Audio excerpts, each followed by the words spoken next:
सगळ्यांचं स्वागत आहे पुन्हा एकदा चव पूनमच्या हातची या चॅनलमध्ये रेसिपी चॅनलमध्ये। तर आजची रेसिपी आहे भरलेली वांगी, मस्त डेलिशियस महाराष्ट्रीयन रेसिपी मी आज तुमच्यासाठी घेऊन आलेली आहे। तर सर्वात प्रथम लसूण अद्रकची पेस्ट घ्यायची आहे, शेंगदाणे भाजून घेतलेले, 2 कांदे बारीक चिरून घेतले, कढीपत्ता घेतलेला आहे, खोबरं किसून त्याला भाजून घेतले आणि धने देखील भाजून घेतलेले आहेत आणि छोटे छोटे अशी ताजी वांगी मी घेतलेली आहे। तर साहित्य अगदी आपल्या घरातलंच आहे, जास्त काही साहित्य लागणार नाही। तर चला आता आपण बघूया पुढची रेसिपी कशी आहे। तर सर्वात अगोदर मी वांगीला अशी मधून 2 चीर मारून त्याला पाण्यात ठेवलेले, जेणेकरून ते काळे पडू नये त्यासाठी। त्यानंतर जे भाजलेले शेंगदाणे आहेत ते आपल्याला मिक्सरच्या जारमध्ये बारीक अशी त्याची पेस्ट कूट करून घ्यायचं आहे। त्यानंतर खोबरा आणि धने याची देखील पेस्ट करून घ्यायचे, कूट त्याचा व्यवस्थित करून घ्यायचा बारीक। तर दोन्ही देखील मी व्यवस्थित याचा शेंगदाण्याचा आणि खोबरा धण्याचा वेगवेगळा कूट करून घेतलेला। तर आता आपल्याला फोडणी याचं जी सारण असतं भरण्याचं ते बनवायचं आहे। तर त्याची आता प्रक्रिया मी तुम्हाला सांगणार आहे। एक मी कढई फ्राय पॅन गरम करण्यासाठी ठेवलेला, त्यामध्ये 2-4 कढीपत्त्याची पाने तडतडून घेतली, त्यानंतर थोडासा जिरा टाकून घेतला। ते व्यवस्थित आपल्याला तेलामध्ये छान असं तडतडून घ्यायचं आहे, फ्राय करून घ्यायचं आहे। त्यानंतर जे मी बारीक चिरलेला कांदा आहे 2 ते मी ह्यामध्ये ॲड करून कांद्याला लाल गोल्डन कलर गुलाबी रंग येईपर्यंत व्यवस्थित आपल्याला तेलामध्ये फ्राय करून घ्यायचं आहे, जेणेकरून त्याचा सगळा सुगंध निघून जाईल, तोपर्यंत आपल्याला व्यवस्थित फ्राय करायचा आहे। तर कांद्याला मी 1 ते 2 मिनटं अगोदर तेलात फ्राय केलं। कांदा व्यवस्थित थोडाफार मऊसूत झाल्याच्या नंतर मी अद्रक आणि लसूण याची पेस्ट 2 चम्मच टाकून घेतलेले, ते देखील व्यवस्थित आपल्याला तेलामध्ये मस्तपैकी तेलात फ्राय करून घ्यायचे, त्याचा सुगंध वास जाईपर्यंत आणि रंग चेंज होईपर्यंत आपल्याला व्यवस्थित त्याला तेलात फ्राय करायचं आहे। तर जर कोणी माझ्या चॅनलवरती नवीन ही पहिल्यांदा रेसिपी बघत असेल तर तुम्ही माझ्या चॅनलला सबस्क्राईब करा, लाईक करा आणि रेसिपी कशी वाटली मला कमेंट्समध्ये नक्की सांगा, जेणेकरून मी अशा नवीन नवीन रेसिपी तुमच्याकडे पोचवण्याचा प्रयत्न करेल। त्यानंतर मी खोबरा आणि जे धण्याचं कूट केलेलं ते अगोदर ह्यामध्ये टाकून घेतलं, नंतर शेंगदाण्याचा कूट टाकून व्यवस्थित आपल्याला सारण हे मिक्स करून घ्यायचं आहे। तर मी चम्मचच्या साहाय्याने हे व्यवस्थित सारण मिक्स करून घेतले। त्यानंतर आपल्याला घरगुती मसाले असतात ते टाकून घ्यायचे। अगोदर मी चवीनुसार मीठ टाकलेलं, त्यानंतर 1 चिमूटभर हळद, त्यानंतर तुमच्या आवडीनुसार तुमच्या चवीनुसार लाल तिखट मसाला, पण मी यामध्ये कांदा लसूण याची पेस्ट टाकलेली, मस्त असा चव येतो भन्नाट। त्यानंतर जिरा धण्याची पूड, हे व्यवस्थित मसाले आपल्याला ह्यामध्ये पुन्हा एकदा मिक्स करून घ्यायचेत। मसाले व्यवस्थित मिक्स झाले, स्लो फ्लेमवरती ह्या सर्व प्रक्रिया करून घ्यायच्यात, नाहीतर फास्ट फ्लेमवरती केला तर सारण जळलं जाईल आणि खरपूस त्याला वास येईल। त्यानंतर चिंच आणि गुळाचं मी ह्यामध्ये थोडंसं पाणी करून गॅस बंद करून हे व्यवस्थित सारण मिक्स करून घेतलं आहे। तुमच्याकडे चिंच गुळाचं पाणी नसेल तर काही हरकत नाही, ते तुम्ही स्किप करू शकता। चिंच असेल तर चिंचचं देखील पाणी टाकलं तरी काही हरकत नाही। तर हे सर्व सारण व्यवस्थित आता आपल्याला मिक्स करून घ्यायचं आहे। आपलं सारण जेमतेम रेडी झालेलं आहे, मस्त असा घरामध्ये भन्नाट सुगंध येत होता। तुम्ही नक्की ही माझी ट्राय करा रेसिपी आणि नक्की कळवा की तुम्हाला माझी रेसिपी कशी वाटली।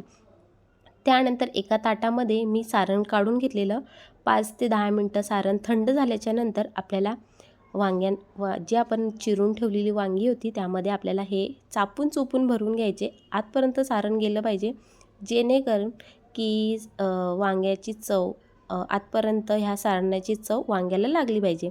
तर त्या तुम्ही बघू शकता की मी मस्तपैकी चापून चुपून मस्त सारण भरलं आहे। आपलं सारण व्यवस्थित स्टीम झालेलं आहे आणि बघू शकता की मस्त असं आतमध्येपर्यंत भरले गेलेलं आहे। तर मी असे सर्व वांगी सारणाने भरून घेतलेली।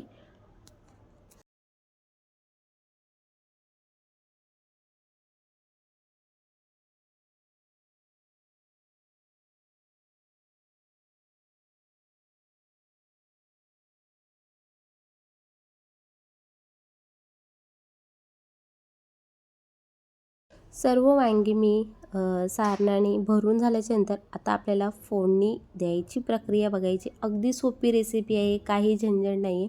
तर बघू शकता सर्व वांगी मस्तपैकी चापून चुपून भरलेली.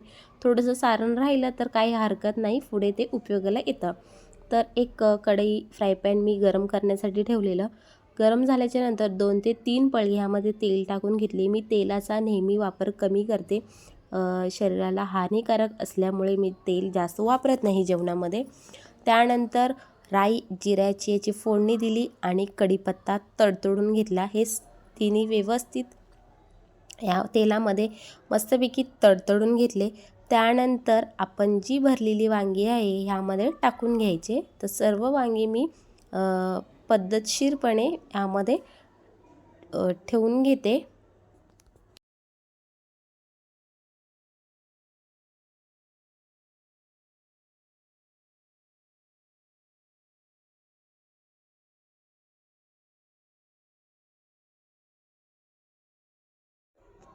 तर मी वांगी व्यवस्थित भरलेली वांगी ह्यामध्ये ठेवून याच्यावरती 2-4 मिनटं पाणी म्हणजे पाण्याचा अगोदर वापर नाही करणार आहे. झाकण ठेवून अशीच ठेवणार आहे. 2-4 मिनटाच्या नंतर झाकण काढून जर तुमच्याकडे सारण राहिलं असेल तर तुम्ही याला वरून टाकून शिजवण्यासाठी टाकू शकता वांग्यांवरती. आणि पुन्हा एकदा झाकण ठेवून याला 2-4 मिनटं परत वाफवून घ्यायचं आहे. त्यानंतर तुम्ही अधूनमधून पाण्याचे शिंतोडे देखील म्हणजे असे शिंपडू शकता, जेणेकरून आपले वांगी देखील मस्त व्यवस्थित शिजले जातील आणि सारणाला तेलाचा मस्त खमंग अशी तेलाची तरी येईल. तर 2-4 मिनटांनी पुन्हा मी वांगी अलटी-पलटी करून घेत होती, जेणेकरून दोन्ही साईडनी ही वांगी व्यवस्थित शिजली पाहिजे.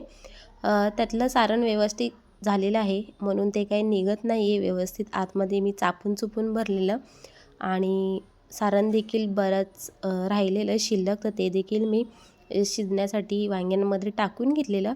तर वांगी मी अलटी-पलटी करून पुन्हा यावरती झाकण ठेवून 2-4 मिनटं मी वाफायला ठेवलेली. नंतर 2-4 मिनटांनी पुन्हा झाकण काढून परत मी पाण्याचा शिंतोडे मारून घेतले. असे मी पाण्याचे शिंतोडे 3 ते 4 वेळा मारून घेतले. मस्त अशी वांगी चारी बाजूनी मस्तपैकी शिजलेली होती आणि सुगंध देखील भन्नाट झालेला. कधी न खाणारी माझी मुलं पहिल्यांदा वांगीचा हा आस्वाद घेऊन मस्त चपाती आणि वांग्यात भरलेली वांगी चाटून पुसून खाल्लेली. तर तुम्ही देखील करा, तुमची मुलं देखील अशीच भन्नाट रेसिपी चाटून पुसून खातील नक्की, मला आशा आहे. तर नक्की ट्राय करा. तर असे 2-4 वेळा पाण्याचे शिंतोडे मारून त्यानंतरला वांगी वर खाली अलटी-पलटी करून शिजवून घ्या. 2-4 मिनटं झाकण ठेवून वाफवून घ्या. तर अशी भन्नाट रेसिपी आपली पटकन आणि घरच्या घरी सोप्या साहित्यात, अगदी घरच्या साहित्यात रेडी होऊन जाते. त्यानंतर चारी बाजूनी मस्तपैकी वांगी शिजलेली होती, सुगंध देखील पसरलेला. वरून टाकली कोथिंबीर आणि आपलं ताट रेडी आहे. तर ही भाजी तुम्ही चपाती, भात, डाळ अशी खाऊ शकता आणि मस्त अशी रेसिपी झालेली. तुम्हालाही माझी रेसिपी कशी वाटली हे मला कमेंट्समध्ये नक्की सांगा आणि नवीन असाल तर नक्की माझ्या चॅनलला सबस्क्राईब करा. भेटूया आपल्याला आपल्या ह्या चव पूनमच्या हातची पुढच्या रेसिपीमध्ये.